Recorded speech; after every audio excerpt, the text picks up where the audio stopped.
A joint police operation across 5 countries has targeted an organised crime network accused of smuggling up to 10,000 people into the UK on small boats. GBNews' Home and Security editor Mark White joins us now.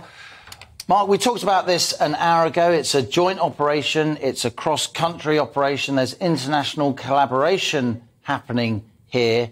How significant a story is this? Obviously, there's lots of other news going on. Yeah, it would have been our lead story had this not been a day of political intrigue, to say the very least, in Westminster. It is a very significant blow to the people smugglers, a network responsible, according to the authorities, for smuggling some 10,000 people over the last year to year and a half in hundreds of small boats across the English Channel, and it will make a difference. We've had the Home Secretary this afternoon reacting to the news of these raids. She said these arrests send a clear message to the criminal gangs who are preying on vulnerable people across Europe and beyond. We will stop at nothing, she says, to end your sordid trade, bring you to justice and save lives. So strong words from Priti Patel. And she will be very pleased, I think, that her own UK National Crime Agency has been pivotal in this operation, because it stems from the arrest of someone described as a kingpin in London just a couple of months back. They were arrested, and valuable intelligence has come from them, apparently, which has led to this operation that has not just arrested some 40 people suspected of people smuggling, but also recovered or seized 135 of these small boats, 45 outboard motors and 1,200 life jackets. What was happening was that these boats were being bought in Turkey and then brought to France and assembled. We can hear that now from a National Crime Agency spokesman who spoke to us a little earlier today. This group was responsible for sourcing small boats.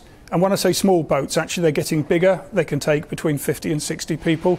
They were sourcing them from Turkey, bringing them forward and storing them in Germany in warehouse-type facilities. And then they were calling them forward to France through Belgium or the Netherlands in order to supply the traffickers on the beach, who would then load them in the boats and send them off in the direction of the UK. Said, Mark, when you broke this story here on the briefing an hour ago, this is an example of international collaboration, isn't it? The MPs, the politicians, the officials, the diplomats, they're still bickering over Brexit, not least the Northern Ireland Protocol. But European governments, including the British government, are getting together to try to solve this problem. But it's such a lucrative trade. Can they succeed? Well, I think for the short term, there will be disruption. There's no doubt about it. They have interrupted what is a very organised criminal network, allegedly, that has been providing these boats to take the people across the Channel. And increasingly, these boats, we call them small boats, but they have increased in size. They can now house at least 60 people on each boat. And talking of a lucrative trade, well, they're being charged, just for the boat trip alone, £3,000 for one boat with 60 people on board. 180 grand. 180 grand. If you take a day when the weather is calm, you can get at least 500 people coming across the Channel. That's 1.5 million people in a day.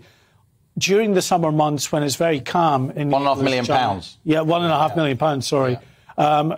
During the summer months when it's very calm in the Channel, and you can have thousands of people coming across in a week, then it's many millions of pounds that they're making. So the organised criminal networks will be very keen to move in to the space that's now been vacated by this group, that are now in custody, that will now face criminal proceedings and likely jail terms.